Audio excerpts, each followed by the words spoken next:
Oke, pernah dengar nggak gimana ceritanya sebuah perusahaan ekspor sarang walet yang tadinya biasa-biasa aja, tiba-tiba jadi omongan semua orang gara-gara IPO-nya katanya pecah rekor. Nah, ini bukan cerita sukses biasa loh. Justru kalau kita kupas lebih dalam, di balik semua euforia pasar ini, angka-angkanya malah cerita sesuatu yang, beda banget. Yuk kita bareng-bareng jadi detektif keuangan dan bedah. Apa sih yang sebenarnya terjadi di balik IPO PT Abadi Lestari Indonesia atau RLCO ini? Oke, kita langsung aja ke biang keladinya nih. Angka yang bikin heboh satu pasar. Kita ngomongin oversubscription, atau gampangnya kelebihan permintaan yang katanya sampai 100 kali lipat. 100 kali. Angka ini bukan cuma statistik biasa, ini pemicu kegilaan massal.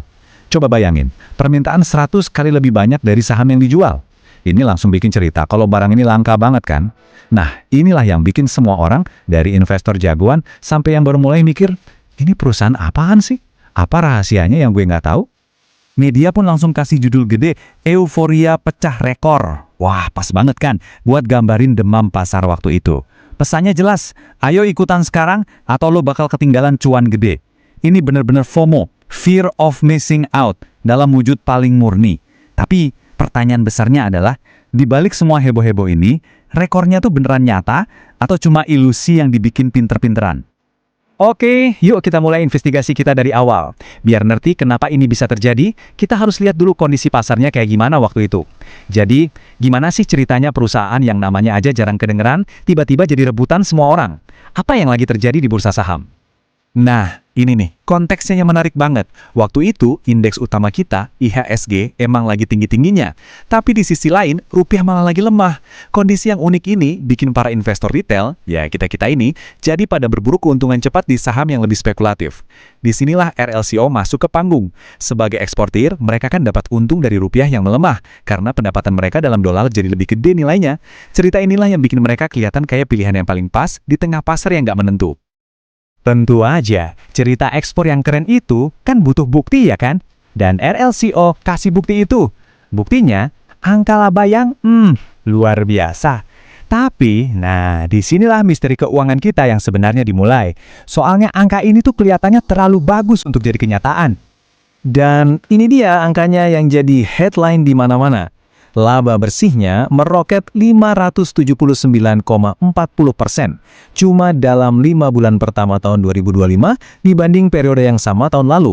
Saya ulangi ya, 579%. Itu artinya laba mereka naik hampir 6 kali lipat cuma dalam setahun. Angka inilah yang jadi bahan bakar roket buat hebohnya IPO ini. Siapa coba yang nggak ngiler lihat pertumbuhan kayak gini? Tapi, disinilah plot twistnya.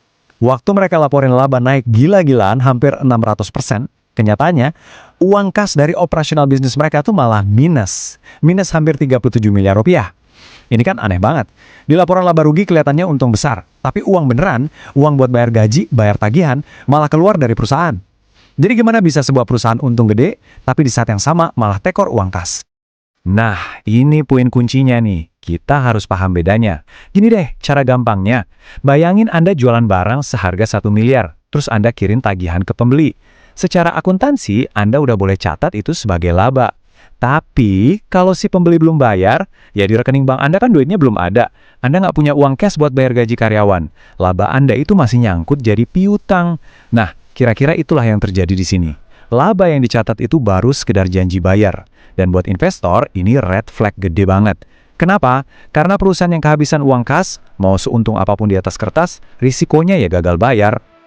Oke, perbedaan antara laba dan kas tadi itu petunjuk pertama kita. Sekarang, ayo kita gali lebih dalam lagi laporan keuangannya.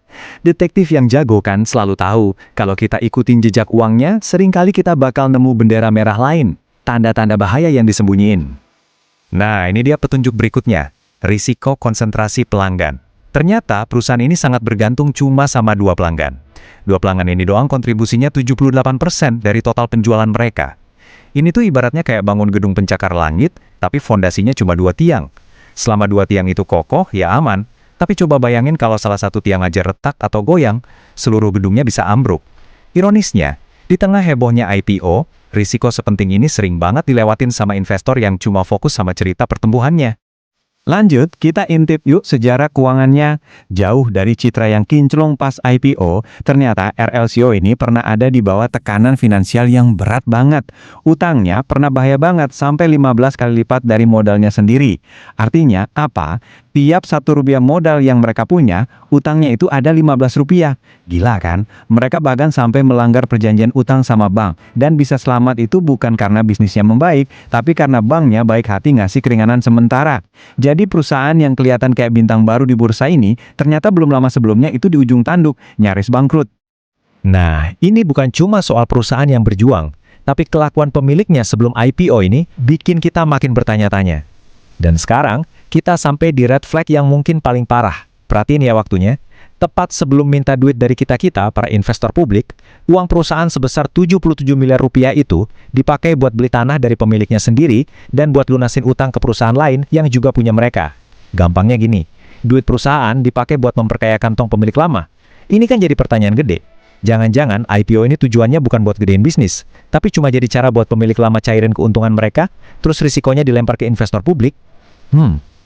Oke, setelah kita lihat semua red flag tadi, kas minus, pelanggan cuma 2, transaksi aneh, ayo kita balik lagi ke angka sakti di awal, oversubscription 100 kali lipat. Dengan semua masalah itu, kok bisa-bisanya permintaan saham ini segede itu? Nah, jawabannya ada di sebuah ilusi matematika. Yuk kita bongkar mitos ini. Jadi gimana cara bikin rekor ini? Sebenarnya ini cuma trik matematika yang pintar. Gini caranya. Pertama, saham yang dijual ke publik itu dibikin dikit banget porsinya. Terus, biarpun total pesanan dari investor retail itu nggak gede-gede amat, tapi karena pembaginya kecil, hasilnya jadi kelihatan fantastis. Analogi gampangnya gini deh. Anda punya satu potong kue, tapi yang mau beli ada 10 orang. Kalau Anda ngomongnya permintaan 10 kali lipat dari stok, itu kue langsung kedengeran spesial banget kan? Semua orang jadi pengen. Padahal kuenya ya cuma sepotong.